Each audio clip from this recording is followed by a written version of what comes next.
Hi friends, welcome back to 5 star rating kitchen.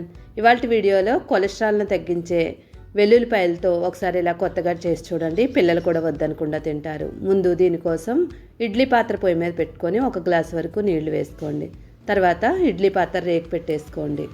అయితే ఇక్కడ నా ఇడ్లీ పాత్ర రేకుకి హోల్స్ లాగా ఉంటుంది అనమాట. దానివల్ల ఆవిరి బయటకు వస్తుంది.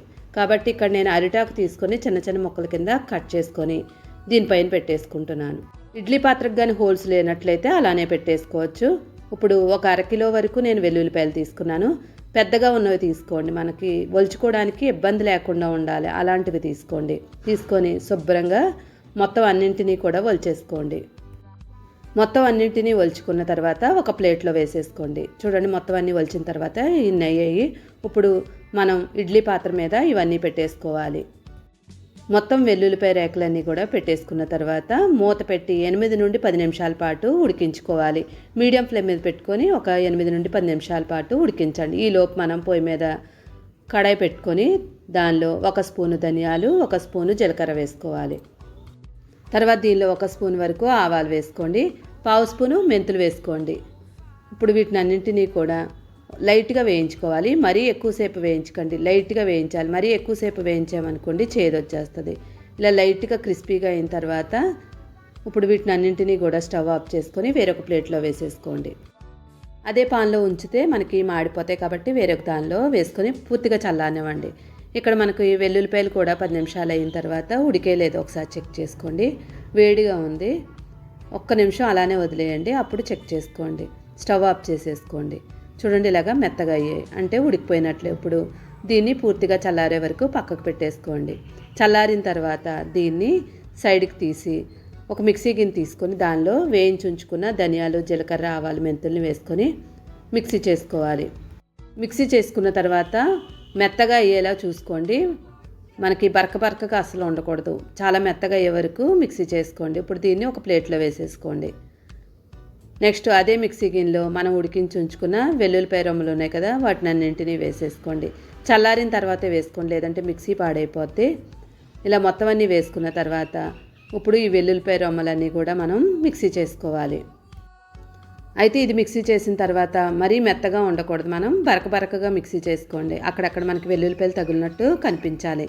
అలా ఉండేలా మిక్సీ చేసుకోండి. ఇప్పుడు పొయ్యి మీద కడాయి పెట్టేసుకొని దానిలో 3 స్పూన్ల వరకు నూనె వేసుకోండి. ఇక్కడ నేను నువ్వుల నూనె వేసుకున్నాను, ఆరోగ్యానికి మంచిదని నువ్వుల నూనె వేసుకుంటున్నాను. తర్వాత దీనిలో 1 స్పూన్ ఆవాలు, 1 స్పూన్ వరకు జీలకర్ర వేసుకోండి. తర్వాత 2 ఎండుమిరపకాయలు విరిచేసి వేసేసుకోండి. ఈ నువ్వుల నూనె ప్లేస్లో కావాలంటే పల్లి నూనె అయినా వాడుకోవచ్చు. నువ్వుల నూనె కాల్షియం ఎక్కువగా ఉంటుంది కాబట్టి ఆరోగ్యానికి మంచిది. ఇప్పుడు వీటిని అన్నింటినీ ఒకసారి కలిపేసుకొని 1 పిడికిడంతా కరివేపాకు వేసుకోండి. కరివేపాకు ఎంత వేసుకుంటే అంత టేస్ట్, ఇంకా ఫ్లేవర్ కూడా బాగా దిగుతుంది. ఒకసారి బాగా కలిపేసుకొని కరివేపాకు అంతా కూడా బాగా వేగే వరకు వేయించేసుకోండి. కరివేపాకు అంతా కూడా బాగా వేగిపోయిన తర్వాత మనం మిక్సీ చేసుకున్న వెల్లుల్లిపాయలు ఉన్నాయి కదా, ఆ పేస్ట్ని వేసేసుకోండి. వెల్లుల్లిపాయ తినడం వల్ల కొలెస్ట్రాల్ తగ్గుతాయి. పిల్లలకు కూడా చాలామంది తినమంటూ ఉంటారు. అలాంటి వాళ్ళకి ఇలా చేస్తే అస్సలు తెలియకుండా తినేస్తారు. మొత్తం వేసిన తర్వాత 2-3 నిమిషాల పాటు బాగా వేయించేసుకోండి. ఆల్రెడీ మనం ఉడికించుకున్నాం కదా, ఎక్కువ వేయించవసరం లేదు. ఒక 2-3 నిమిషాలు వేయించితే చాలు, మనకు చక్కగా వేగిపోతుంది. తర్వాత 1/2 స్పూన్ వరకు పసుపు వేసుకొని మళ్ళీ ఒకసారి కలిపేసుకోండి. ఇప్పుడు ఆయిల్ అంతా కూడా బయటకు వచ్చే వరకు బాగా వేయించేసుకోండి. బాగా వేగిపోయింది కదా, ఇలా బాగా వేగిన తర్వాత దీనిలో మనం 2 స్పూన్ల వరకు కారం వేసుకోవాలి. మరీ ఎక్కువ కారం వేసుకున్నా తినలేము, 2 స్పూన్లు మాత్రమే వేసుకోండి. ఒకవేళ మీరు కారం ఎక్కువ ఇష్టపడ్డారనుకోండి, కొంచెం ఎక్కువ వేసుకోండి. 1 స్పూన్ వరకు ఉప్పు వేసుకోండి రుచికి తగినట్లుగా. ఇప్పుడు మొత్తం పచ్చివాసన పోయే వరకు వేయించేసుకోండి. కారం అసలు వాసన రాకుండా ఉండేలాగా వేయించేసుకోవాలి. ఇలా మొత్తం అంతా బాగా వేయించుకున్న తర్వాత చింతపండు తీసుకోండి. చింతపండు 1 నిమ్మకాయ సైజు అని తీసుకోవాలి. ఇక్కడ నేను చల్లనీళ్ళు వేసుకుంటున్నాను. టైం ఉన్నది కాబట్టి నేను ముందే నానబెట్టి ఉంచుకున్నాను. అదే టైం లేని వాళ్ళు ఉంటే వేడి నీళ్ళు వేసుకొని చింతపండు గుజ్జు తీసేసుకోండి. ఇప్పుడు మళ్ళీ ఒకసారి బాగా కలిపేసుకొని వేగిపోయింది కదా, ఇప్పుడు దీనిలో చింతపండు గుజ్జును వేసేసుకోండి. ఎక్కడ పిక్కలు లేకుండా చూసి వేసుకోండి. అడుగు భాగం కొంచెం వదిలేయండి ఏదైనా డస్ట్ ఉన్నట్లయితే. ఇప్పుడు మొత్తం అంతా ఒకసారి బాగా కలిసేలా కలిపేసుకోండి. కలుపుకున్న తర్వాత 2-3 నిమిషాల పాటు ఉడకనివ్వండి. చింతపండు గుజ్జు వేసాం కదా, ఉడికినివ్వండి. ఇలా ఉడికిన తర్వాత ఇప్పుడు దీనిలో ఆల్రెడీ మనం మసాలాలు వేయించుకున్నాం కదా, ధనియాలు జీలకర్ర, ఆ పౌడర్ని వేసేసుకోండి. ఇప్పుడు మొత్తం అంతా కూడా బాగా కలిపేసుకోండి. ఆయిల్ అంతా కూడా బయటికి వచ్చేలాగా దగ్గరికి అయిపోవాలి. అలా అయ్యే వరకు వేయించేసుకోండి. ఎక్కువ మోతాదులో చేసుకున్నట్లయితే ఎక్కడ నీళ్ళు అనేది అస్సలు ఉంచకూడదు. మొత్తం అంతా ఆయిల్ బయటకు వచ్చేసి గట్టిగా అయిపోవాలి. అప్పుడే మనకి ఎక్కువ రోజులు నిల్వ ఉంటుంది. చూడండి, దగ్గరికి అయిపోయింది కదా. ఇప్పుడు ఏదైనా గాజు బాటిల్లో వేసుకొని స్టోర్ చేసుకోండి. ఇది రైస్లోకి, రోటీ, చపాతీ దేనిలోకైనా బాగుంటుంది.